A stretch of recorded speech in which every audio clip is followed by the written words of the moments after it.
اگر آپ چاہتے ہیں کہ ہم آگے بڑھیں اور ہمارے عمل میں حسن پیدا ہو، ہمارے رویوں میں خوبصورتی آئے اور اللہ تعالی ہم سے راضی ہو جائے، تو اس میں آپ رفق، نرمی، حلم، بردباری اور انات، معاملہ فہمی اور لوگوں کے ساتھ جو ہے وہ خوبصورتی کلام میں، خوبصورتی رویوں میں اور خوبصورتی مخالطت کی، اور جو ہمسائیگی کے دوستی کے حقوق ہیں، جس طرح والدین کے حقوق ہیں، جس طرح ازدواجی حقوق ہیں، جس طرح آپ کے ہمسایوں کے حقوق ہیں، اس طرح آپ کی دوستیوں کے بھی حقوق ہیں۔ اپنی لہجوں کو نرم رکھیں، ان میں تلخی نہ آئے، سب و شتم سے منع کیا گیا ہے اور معمولی معمولی باتوں پر پکڑ کرنے سے روکا گیا ہے۔ اور اگر یہ رویے بچپن میں پیدا ہو جائیں تو بعض اوقات پھر وہ فطرت ثانیہ بن جاتی ہے، عادت بن جاتی ہے، اور پھر جب آپ بڑے ہوں گے تو وہ عادتیں وہاں بھی چھوٹ نہیں پائیں گی، چونکہ وہ اس ماحول میں آپ کے ساتھ جڑ گئی تھی۔ کسی کی ٹو میں لگ جانا، کسی کی غلطیاں نکالنے کی سوچ میں رہنا، کسی کو نیچا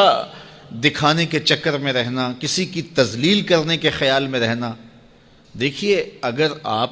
ڈھونڈنے نکلیں گے تو آپ کو پھول میں بھی کوئی چیز نظر آ جائے گی، کوئی نقص نکل آئے گا، اور اگر آپ اچھائیاں ڈھونڈنے نکلیں گے تو آپ کو کانٹوں کے بھی کوئی فائدے نظر آنے لگ جائیں گے کہ ان سے بھی یہ فائدے وابستہ ہیں۔ اس لیے آپ اچھائیاں ڈھونڈیے۔ وہ ایک صاحب تھے تو وہ کہتے میں ایک بزرگ کے پاس گیا ملنے کے لیے، اور میں ان سے ایک برائی کو نوٹ کیا،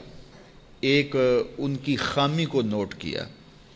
پھر میں دوسرے بزرگ کے پاس گیا تو ایک خامی میں نے ان کی نوٹ کی۔ اس طرح 99 بزرگوں کے پاس گیا،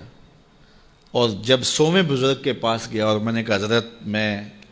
99 بزرگوں کے پاس گیا ہوں اور میری نیت یہ تھی کہ میں ان سے بیعت ہوں، لیکن ہر ایک کی ایک ایک خامی سے میں آگاہ ہوا، اور اب آپ کے پاس آیا ہوں اور کچھ دن گزارنا چاہتا ہوں، اور میں آپ کو پہلے بتا دیتا ہوں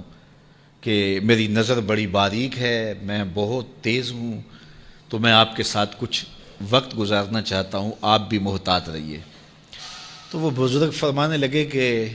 ان سے تو ایک ایک خامی ملی ہے، میرے سے تو بہت زیادہ مل جائیں گی، میں تو سراپا عیب ہوں، لیکن میں تمہیں صرف ایک بات کہتا ہوں کہ تو ان 99 آدمیوں کے پاس گیا، سال لگا، 2 سال لگے، ایک ایک خامی تو نے جمع کی، اب تیرے پاس 99 خامیوں کا ذخیرہ ہے، کاش کہ تو ایک ایک خوبی جمع کرتا رہتا، تیرے پاس 100 خوبیوں کا ذخیرہ موجود ہوتا۔ اس لیے اگر آپ ڈھونڈنے نکلیں گے تو آپ کو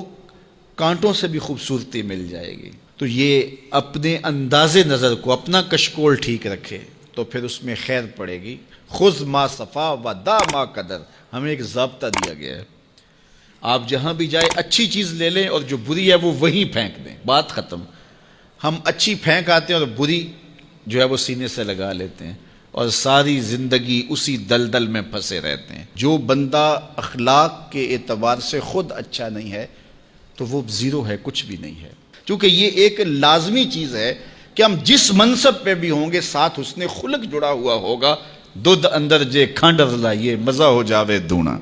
تو پھر سواد آ جائے گا، لطف آ جائے گا۔ لیکن اگر دودھ بھی ہو تو اس میں بدخلقی کی کڑواہٹ ڈال دی جائے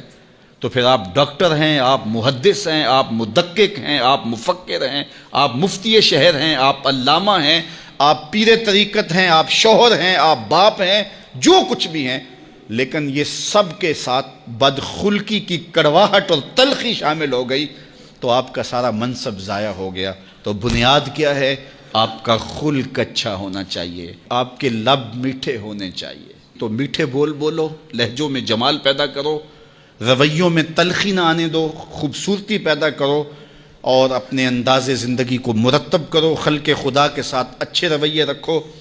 بالخصوص اپنی دوستیوں میں ایک اچھے دوست بن کے ابھرو،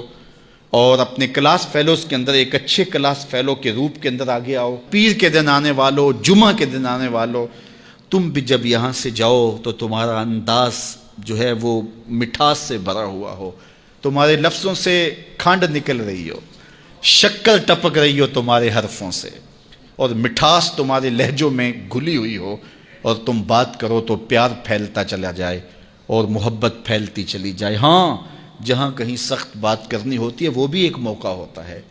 لیکن عمومی رویوں کی میں بات کر رہا ہوں. تو اللہ تعالیٰ جل شانہ ہم سب کو توفیق عطا فرمائے اور جو کہا جا رہا ہے اس کو سمجھنے کی، روحوں میں اتارنے کی، عمل کا حصہ بنانے کی توفیق عطا فرمائے.